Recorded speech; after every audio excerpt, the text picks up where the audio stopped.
那年冬月大雪封山，纵使我家不缺银子，也没人能安然度过。哥哥冻僵的尸体被我娘埋在爹爹和弟弟的旁边。杨贵在爹爹坟前哭干了眼泪，孩子他爹怨我没能护住家里最后的香火。娘把所有干粮流出来，用血在自己脚下写了一行字：剩下的粮不够2人过冬，娘死你便可以活。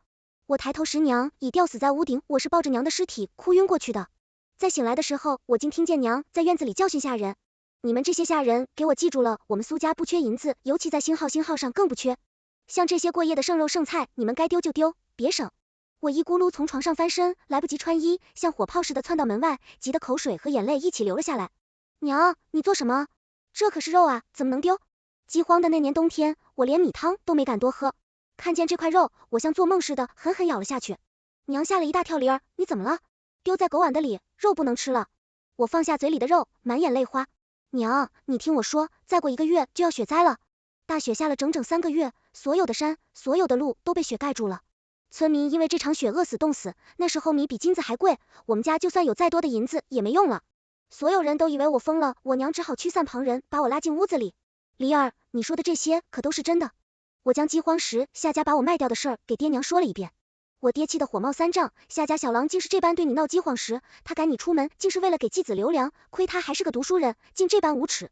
我和你娘还商量给你铺子和10万血银做陪嫁呢。我爹越说越气，最后摔酒壶泄愤，我娘安抚他，小梨说的这些都没有发生。他兴许是梦魇了，胡说八道在说夏家小郎中了举人，将来指不定考上状元上朝为官，我们怎么能因为小梨几句的话就断了这门好亲事呢？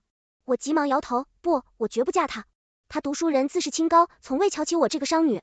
嫁给他，我吃尽苦头潜意识，我跟在夏家小郎屁股后一掷千金，扬言非他不嫁。他一介读书人，虽瞧不起我这个商女，可还是被银钱所动人，如娶了我，后来闹雪灾和饥荒，人人饿得前胸贴后背，我们家所有粮食也吃光了。谁知他竟为了3个饼子将我卖了给养，在外面的继子换了顿饱饭，若不是我抵死从人牙子手里跑回家，很难躲过被跪的命运。想到这里，我抬头望向门外，夏家快来提亲了。就在此时，门口果然传来如宿命般的喊叫：夏家媒婆来了！我娘心有余悸的看了我一眼，竟被你说中了。和上一世一样，夏小郎什么聘礼也没带，他只托媒人带了一封求娶的文书。当年我沉浸在他答应娶我的喜悦里，立马带着丰厚的嫁妆同意进门了。可重活一世，我果断推到了这个火坑。这位媒人，你替我回去告知夏家小郎，我不嫁他。媒婆愣住了，敢问姑娘，你是苏黎吗？我点点头，他却奇怪极了，不对啊，夏家叫我空手去，便是说这亲只要他点头，你没有不同意的道理。我爹火冒三丈，气得在媒人面前刷花瓶。他在外面养了什么，他自己心里有数，我们苏家的女儿还轮不到他来羞辱。媒婆匆匆走了，他前脚刚走下家，小郎后脚就不顾阻拦冲了进来。他身形修长，五指嵌入细竹。邻居指指点点说，这么俊的书生愿意娶我，简直便宜了我这个商女。夏小郎得意且清高，苏里，你先前拿10万银两羞辱我，现在又收回嫁妆悔婚你，怎可如此欺人？重活一世，我只觉得眼前站立驮使下狱，你还真把自己当什么状元郎了？你不过就是我花钱养的宠人，我说愿意嫁你，你就信你，若乖一点，我兴许还养你玩玩，可你背着我在外面养了继子。他脸色铁青，你莫非你跟踪我？说完，他才发现自己落了口实，羞恼不已，待我考上状元，做了高官，我就治你一个辱骂朝廷官员的大罪。我看着他匆匆离去的背影，心里暗骂狼心狗肺的东西。这次我绝不会在你身上浪费半颗粮食，这是我们苏家目前能支配的所有银票。我爹把一车银票盖在稻草下，趁夜拉了回来。点完银两后，我吩咐大家分头行动。爹娘，你们找人去买米面油，越多越好，还有各种肉类，咱们拿火烘干保存，想吃的时候就可以吃。对了，我记得咱在乡下有个废弃的院子，虽然小，但不显眼，拿来避难再合适不过。闹饥荒后，流民越来越多，他们专抢大宅子。闹饥荒的第1个月，我们家就被抢空了。爹，你记得找几个铁匠，把乡下的院子用铁全部筑起来，再叫人挖地窖，地窖挖的越多越好。咱们把吃食存在地下，这样更安全些。我娘俩眼一亮，把咱宅子里厨艺最好的糕点师叫上，这样就算闹饥荒，我们也能吃上美味点心。爹爹是我见过最好的男人，他即使腰缠万贯，也只有我娘一个正妻，所以他只要一想起夏家小郎上一世对我做过的负心之事，便存了报复之心去。你们找几个人冒充西域来的商人，找他们家买粮食，必须把他们家所有的粮食都买来1粒，都别给我。剩下我点点头。夏家又贪又狠，只要用高价去收他们家的粮食，他们肯定有多少卖多少。可忽然我突然想到了什么，连忙吩咐下人，这事儿要雪灾前几天去收，不然他们觉得有利可图。一定会连夜去囤粮，这样我们可就是得起反了。距离雪灾还剩最后3天，我和哥哥将收来的棉花和细炭堆满了好几个地窖，200斤棉花棉布，500斤细炭，还有这么多的柴火，我和哥哥忙活了一整天，才把最后一个地窖塞满。我抹了抹额头上的汗，粮食和肉在雪天很好储存，现在我们又有这么多取暖的衣物和炭火，这下我们总算安全了。随着夜色一点点变黑，我娘带着弟弟从大宅里及时赶回了乡下小院，她忙着分配几个下人，你去收拾屋子，你去烧火煮饭。这些下人都是我和哥哥精挑细选出来的，他们全是对我们苏家忠诚可靠又力大无穷的家丁。有了这些壮汉的保护，即使遇到流民暴动，我们也有赢的胜算。怎么回事？我抬头看了一眼天，一股熟悉的惊慌涌上心头，怎么下雪了？娘，我爹还没来吗？兴许是我记错了，雪灾比喻只得提前了3天，我急得团团转。我爹以为雪灾3天后才下，他还在大宅子里安顿剩下的家丁。我娘捏面团的手蹲在空中，这是我见过下的最大的雪，若任由这雪下一整夜，你爹恐怕过不来了。难道重活一世，我还是改变不了家人的命运吗？所以老天故意提前了雪灾。我绝望的两眼发黑，忽然门口传来马蹄踏雪声，娘子，快开门，这雪下的冷死人了。门外传来我爹被冷风冻得打颤的声，仔细听遍后，我这才大松一口气，是爹爹回来了。爹牵着马抖落了身上的残雪，他一进院子，娘就端着煮好的热汤迎上去，快喝点姜汤驱寒。大雪一直在下，没有半点要停的意思。几个村民打着灯，冒着大雪从我家门口路过，被我家院子外筑好的巨大铁罩给惊呆了。这怎么给自家筑了个如此之高的铁笼？难道是防贼吗？这哪是防贼？野兽看见都得绕着走。乡亲们，今年这天不对啊。是啊，10月都还没过，怎么下大雪了呢？谈话间，我大伯从他们后面挤上来，看着我家如铁笼般的院子，探进头来，苏阿弟，你怎么把乡下老宅弄成这样了？要防啥呀？我爹寻声儿去发现了大伯，立刻热情的冲出去，却被我半途一把拽回来。爹，别去！前身闹饥荒，就是大伯带头找的流民抢了我们苏家大宅，活生生饿死了。我们娘冷眼看着被铁笼罩子挡在院外的大伯，表情一点都不意外。你苏家兄弟里，就你这大哥最坏了。表面上笑嘻嘻的是他背地里拿了你东西，还咒你死的也是他。我娘说的没错，大伯这人又自私又妒忌，与我爹老好人的性子截然相反。他一直打着我爹兄弟的名号来严庄私拿银两，有时毒瘾发作，就打着我们严庄的名头赊账去赌。大伯10赌9输，所以我们家每天都有各种各样的人来上门要债。我爹对他做的事全都心知肚明，却一直默不作声。他向来认为兄弟亲如手足，大伯不就是拿点钱吗？反正他银子多到根本花不完，可我娘却早忍够了。一听说大伯将来还会害死我们苏家，这时哪里还会让我爹去给他开门？索性喊了几个家丁，硬是把我爹从门口绑回了屋。娘把爹丢回屋，将主屋的大门毫不留情的关上了。大伯一看，气得在院子外血淋淋的骂我爹星号啊，亏你苏德海，一个大男人竟被一个娘们拿捏，你对得起我们死去的老娘吗？没有娘拉扯，你能有你的今天？呸，苏德海，你就是个猪狗不如的伪君子。我端着我娘烧的红烧肉，故意隔着铁门在大伯面前吃起来。对了，大伯，你骂我爹是猪，那你是什么？红烧肉酱汁甜而不腻，好吃的我想哭。大伯被我这件细细的样子气得破口大骂，吃，怎么不吃死你？我们苏家有你女子说话的份吗？就该让你爹早点把你嫁了。娘听见这话，冲出来猛地朝他泼了一盆滚烫的开水。我们苏家轮不到他说话，难道轮得到您？我故意朝我家狼狗丢了一块肉，可眼睛却朝门外的大伯瞟。大伯，你别叫了，我家大黄都没你能叫，你还是赶紧回家多吃几口饭吧。趁着现在做个保星号，总比以后在饥荒里冻死强。大伯恶狠狠地指着我。后娘行，你们给我等着，真是什么样的星号，教出什么样的女儿，等着早晚让我弟休了。你吃饭时我说了，大伯在饥荒时害死我们，企图吃咱家绝户的事儿，可我讲了半天，我爹还是不肯信。当晚他辗转反侧，睡着了都要爬起来敲我门。小黎，你大伯真有你说的这么恶毒？他寝食难安，愁眉苦脸的看着比皇帝还操心。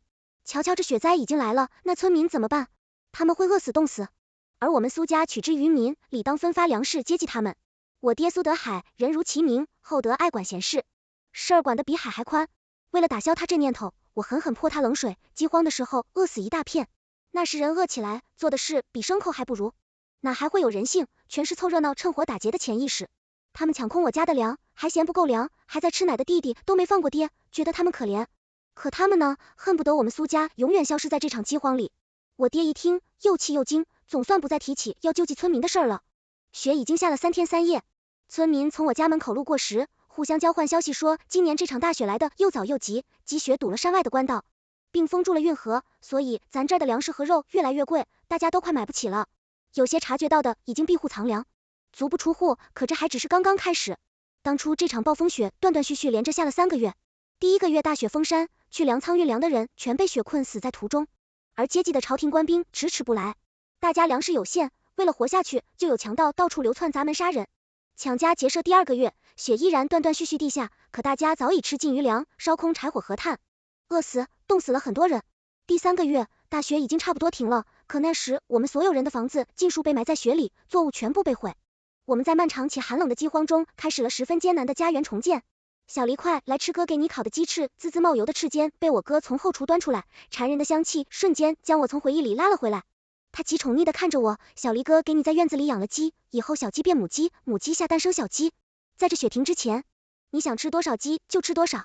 鸡娘闻着肉香，忍着饥饿，把吃奶的弟弟哄睡，这才轻手轻脚的过来吃饭。此时院子里的雪越来越厚，我爹拿着扫帚扫完雪进来时，整个人都被冻得发紫，这雪下的不停，过几天肯定会埋了。我们为了不被雪埋住，我们只好让家里的壮丁轮流扫雪，日夜不歇。吃好晚饭，我和娘刚刚坐下，院子里的大狼狗突然拼命狂吠起来，风雪中传来忽高忽低的喊叫。苏黎开门不开门，是想冻死你夫君吗？这自命清高的口气听着好像他同意当我夫君，是我多大的福气一样。我一咕噜站起，朝院门外望去，黑夜里打着灯笼站在院外，探头寻我的男子正是夏玉。他是怎么来的？他怎么还会有脸来？漫天风雪中，夏玉带着一家老小头奔我来了。裹着黑袍的继子躲在夏玉身后，摇摇欲坠。他手里忽明忽暗的灯笼，衬得他这张玲珑小脸愈发的可怜。一个疾风打过来，他像随时会碎掉的雪花，说的倒了下去。这可把夏雨心疼坏了，解下披风裹在他肩上，堂儿委屈你了。继子顺势一倒，靠在夏玉怀里娇嗔，只要有夏郎在，再大的风雪，妾身也是不怕的哦。我要吐了，怪不得夏雨一家都喜欢他，果然不是一家人，不进一家门，说话一个比一个恶心。儿子，你不是说苏家女儿对你言听计从，怎么这么久也没见她来给咱开门？夏玉把她母亲也带来了。老太婆缩在风雪中，被大风大雪冻得又急又气，就连说话也全是恶意。之前死乞白赖要嫁给我，夏家现在故意赌气不嫁，耍什么小姐脾气？不嫁好，那我们就退婚，看以后谁还会要你。你们苏家就是再有钱，也没人会娶一个被退婚的女子。到时候我看你哥哥还怎么抬头做人，瞧瞧他这老谋深算的样子，好像我有多在乎自己名声似的。可他也不想想，要是我在乎名声，当初又怎么会追着他儿子，又撒钱又倒贴？如今我不爱他了，别说被他夏家退婚，就是他夏雨跪下来求我，我也绝不会再多看一眼。夏雨朝我家院子里探头看见政务大门虚掩的门缝，更加来劲了。黎黎，我知道你在生我的气，今天我带着堂儿一起来给你道歉了。夏雨何时向我低过头？这会儿想必发觉家中无粮，害怕在这大雪天挨饿，这才想起我来。他忍着脾气，小黎，我娘再怎么也是长辈，你怎好让她在外头受冻？还不赶紧请她进去，叫你家厨子为她做些热汤热饭。巧了不是？闹饥荒时，就是这老太婆冒着大风大雪，也非要去找人牙子好，趁机卖了我帮儿子名正言顺的继为妻。所以现在我对夏玉母亲的恨只会比她深。谁啊？怎么这么吵？我娘听着烦，实在坐不住，便披着厚袄子出来一探究竟。我爹按住我娘，不过就是赶走外面乱飞的野狗，怎好烦劳娘子爹爹带着几个家丁冲出去了。我奔着看热闹的架势也出去了。夏玉一看见我两眼放光，如饿狼似的。小黎，你终于肯出来见我了。我双手环胸，特意找了个俊美的家丁给我打伞，敲着腿坐在太师椅上看戏。夏玉还真演上了小婿。夏玉拜见岳父，拜见娘子。若不是此次大雪封山，小婿家中缺粮少肉，是万万不会带着老母前来叨扰的。他身后的继子柔柔弱弱的一看见我，却甩了个轻面，嘴角就拆当面笑。我是个贱骨头了，不用细想，我便知道夏雨一定说许多当年我倒追他的荒唐事，好似我们苏家女儿嫁不出去似的。夏玉冒着大雪一路找到我这儿，想必一路上吃不饱睡不好，还挨饿受冻。此时我瞧他已经渴得嘴唇皲裂，饿得两颊凹陷，可即使这样狼狈，他依旧摆出一副高高在上的样子。我夏雨将来必会高中状元，到那时，我夏雨报效朝廷，做了大官，也必定会记得岳父这雪天的收留之恩。呸，你鬼迷心窍了吧？我喝着后厨刚端过来的鸡汤，大口啃着鸡腿，站在夏玉面前，徒有其表的草包，你这举人怎么来的？不用我说了吧，还妄想做状元，你还是抱着你的继子滚吧。我突然想到，这一世我没嫁他，所以他没拿到我那10万血银的嫁妆，你还没给你的小堂赎身吧？哦，我忘了，你来找我是在等我陪嫁给你的10万两好，给你相好的继子赎身，劝你趁早死了。这心夏玉对我说，重心思后，恼羞成怒，索性耍赖，反正我们没地方去，你总不能看着我们死在你家门口吧？夏雨母亲张嘴就威胁我们，要是死在你家门口传出去，你们苏家的名声就算是完了。我狂笑，你们只是死了，而我们失去的可是名声。天底下怎么还有这等好事？我爹将我身后的家丁叫到夏雨跟前，夏雨扫了一眼，忽然疯了似的大叫，他怎么在你家？就是他买走了我家所有的粮食，可他怎么会在你苏家？夏雨气得捶胸顿足，仰天怒骂，为什么要害我？想我夏雨就算风流了些，却也没做过什么害你苏家之事，你们怎可叫人骗走我家的粮，让我夏家在这大雪天四处求米挨饿？他好似还是不肯相信黎黎，你以前可不曾这样对过我。我看着他，可眼底再无波澜。夏雨隔着铁门看向我，可我无动于衷，甚至还可以当着他的面再喝一碗鸡汤。冰天雪地之中，就是这道铁门让我们泾渭分明。铁门外的他饥肠辘辘，拖家带口，生存无望；铁门内的我顿顿饱餐，与全家人其乐融融。站在他身后的继子这才察觉不对来，连忙扶住他，夏朗到底何事？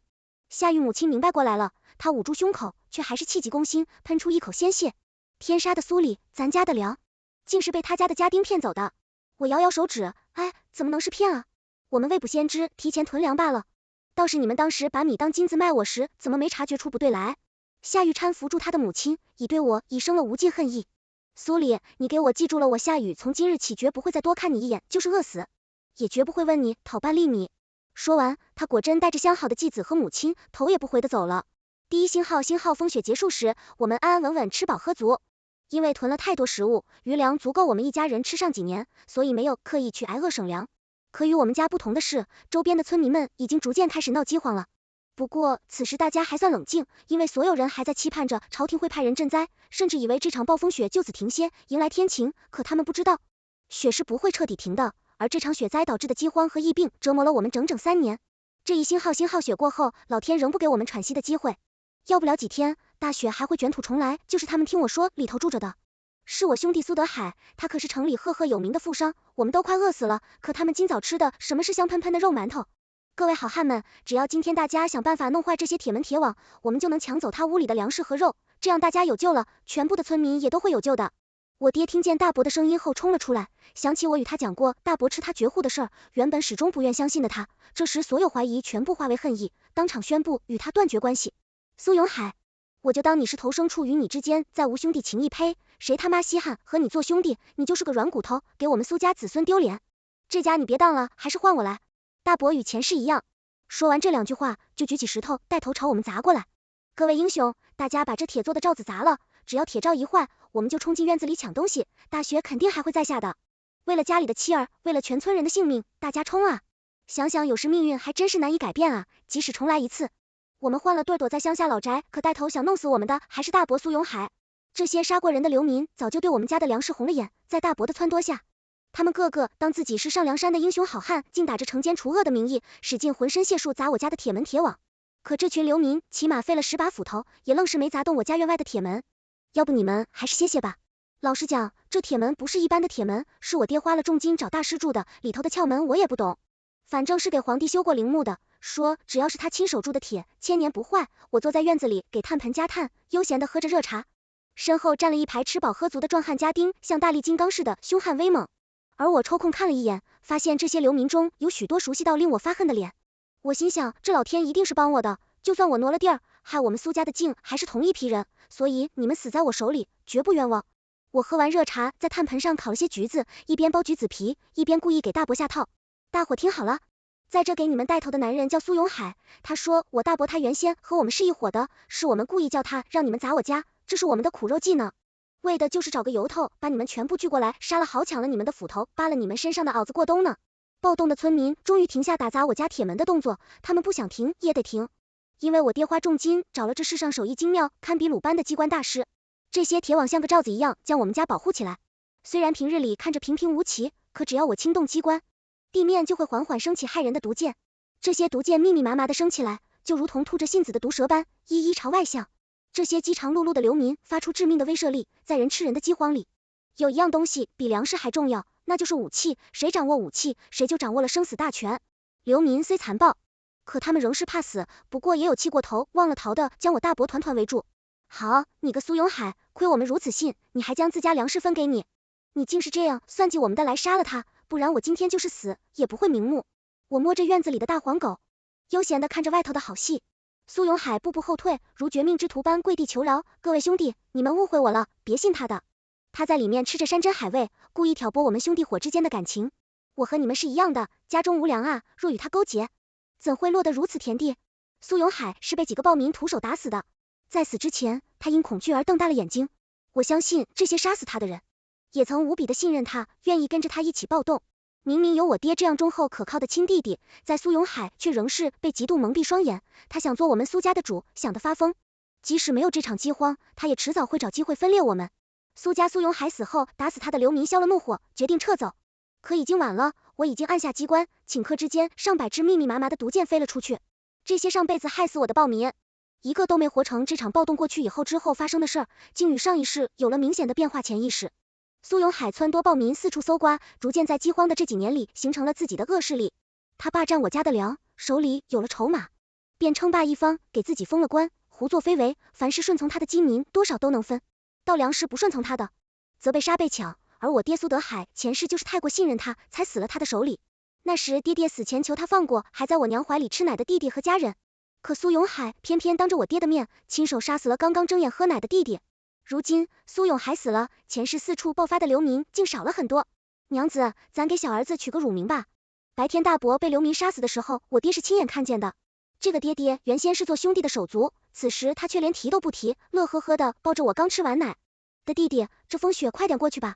对了，乳名就叫他盼晴，如何不行不行？这名字太娇了，像女娃。我娘摇头，不如就叫团子团团圆圆一家子。我哥扑哧一声笑喷娘，团子怎么听都比我爹娶的盼晴更像女娃。外头大雪纷飞，天寒地冻，可我们一大家子围着火炉，吃着热汤热饭，好不开心。酒过三巡，我娘竟抬手抹泪，托女儿的福，托饥荒的福，让咱这一家人竟天天待在一起。梨儿，你想想，没闹雪灾饥荒以前，你爹你哥整天在外忙生意，不着家，我们一家子有多久没这样吃团圆饭了呢？雪断断续续地下，到第2个月的某一天，突然屋顶一道金光，竟是久违的太阳重见天日了。难得的好天气啊！我在暖暖的屋子里伸了个懒腰，突然听见丫鬟在我身后大喊：小姐，快出来看戏，外头有个赤脚郎中在救人。我半点兴致也没有，救人就救人呗，有啥好看的？可被救的人是夏玉，这怎么能救了他？我不得被当场气死。来不及放下拿在手里的橘子，我飞快地冲到院子里，隔着大铁门，我果然看见院子外有一个俊俏郎中，在冰天雪地里脱下自己身上的袄子，一边盖在夏玉身上，一边施针急救。2月不见，夏玉此时被饿得更加没人样了，不知他为何会晕倒在我家门前，至少不可能是顺路兄台张嘴，这是什么？再是大菩萨呀，明明自己都瘦成这样了，他竟拿针划破自己的掌心，将血喂给夏玉。什么大圣人啊！我手中的橘子对此人的举动惊得掉落在地，简直气死我了！我不顾家丁阻拦，打开铁门冲了出去。别救，让他死！我冲过去，像这活菩萨一样的圣人从夏玉身边拽起来，可当我伸手时，却赫然发现这活菩萨腰间挂了一枚金灿灿的令牌，上面刻着的姓与我朝当今天子一模一样，我差点吓得跳起来。他是天子？不，他年纪不大，难道是王爷或太子？据我所知，前世闹饥荒灾情，皇帝的确派了自己的亲儿子下阵历练，只是前世我根本没等到这位太子亲临救民。这位姑娘为何阻止医者救人？那男子站起来，身形清俊，说话不卑不亢，举手投足竟有了令人移不开眼的帝王之风。要不去我家吃顿饭再救他？我指了指被大铁门关起来的院子，正好要吃午饭了，给你添双筷。他像是有点抹不开面子。既然如此，小生也就恭敬不如从命了。这男子身份十分高深，我不敢再阻拦，他就下雨。万一灾情结束，他恢复了太子身份，治我一个死罪，可怎么办？夏玉醒了，他一看见我就哭成了泪人，就差给我磕头了。娘子，我的好娘子，我当初就不该和那继子厮混在一起。你说我见过这世上最好最美的女子，可我却有眼无珠。